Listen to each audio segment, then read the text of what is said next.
I say Renoir, you say France.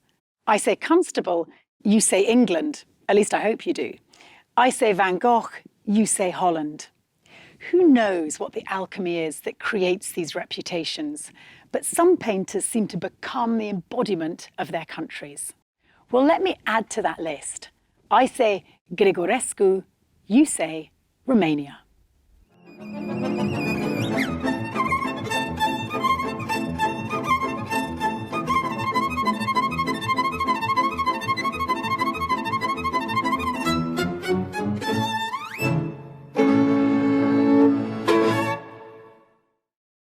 Welcome to Who is Romania, and the man who literally changed the face of Romanian art, Nicolae Grigorescu. Probably the most important Romanian painter of all time, a leader in the impressionist movement, and to look at, something of a 19th century Orlando Bloom.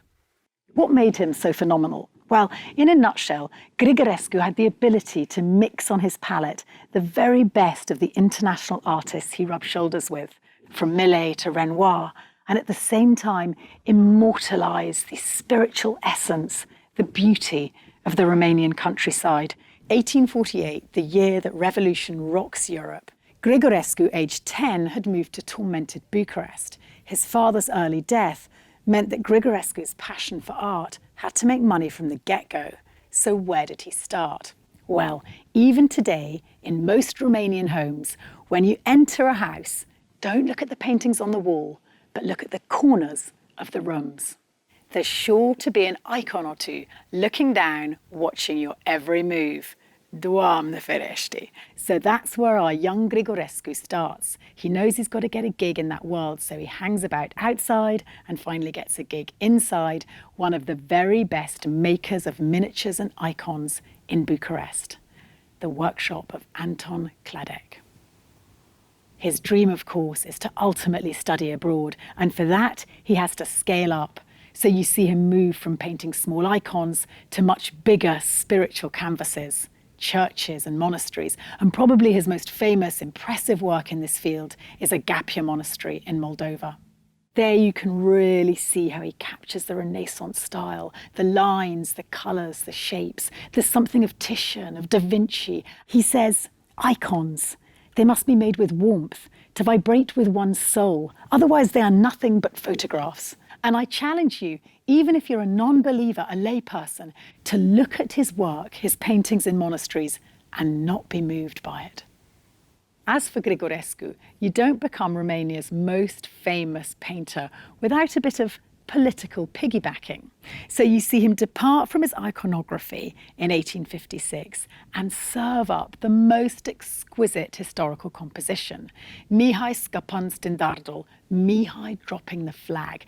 The Mihai in question is Mihai, Michael the Brave, and this subject, this man, as the focal point of the painting is absolutely deliberate, because at this time it's all about nation building, especially in the Romanian principalities, which are keen to unite and push back against their bigger imperial neighbours.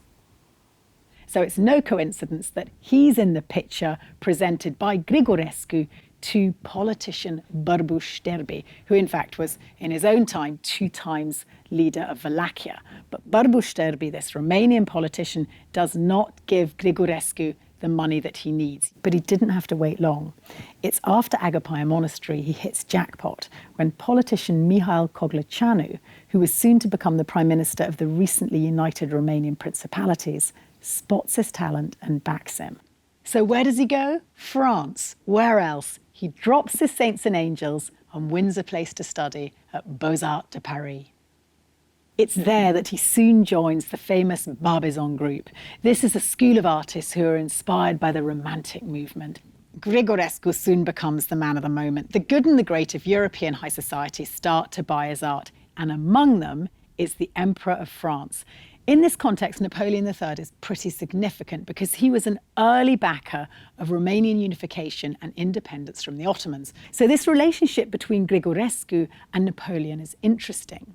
We know Grigorescu has a nose for reading the political climate. So suddenly he leaves behind his bohemian pastoral France and dons the cloak of a patriot. How does he do this? He returns to Romania and becomes a frontline painter in what Romanians term their war of independence.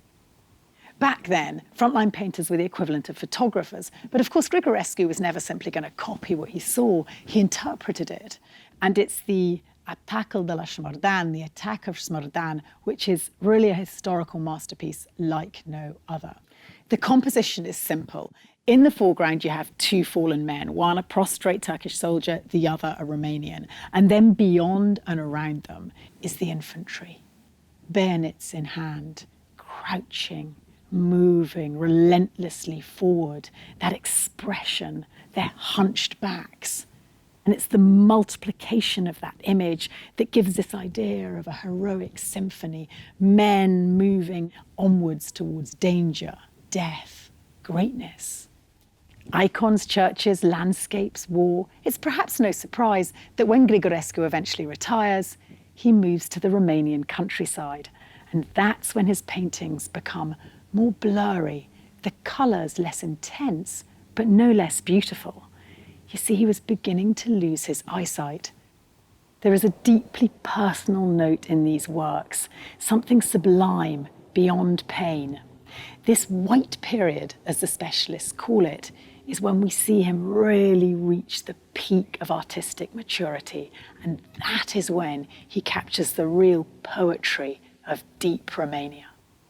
The oxen cart was a theme he often returned to, capturing the rural idyll through these majestic, cumbersome beasts with their bovine bulk.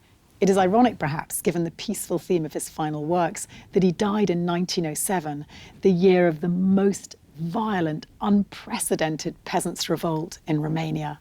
He left behind a world more in need of his remarkable imprint than ever before. As for Grigorescu, his last journey on earth was in an oxen cart, moving slowly down a country lane. In life, as in art, this man was the real deal. And still today, in our busy world, he speaks to us. He's one of Romania's best-selling artists. His paintings command hundreds of thousands of pounds. And his contribution to Romania, to art, to European culture, well, that's priceless.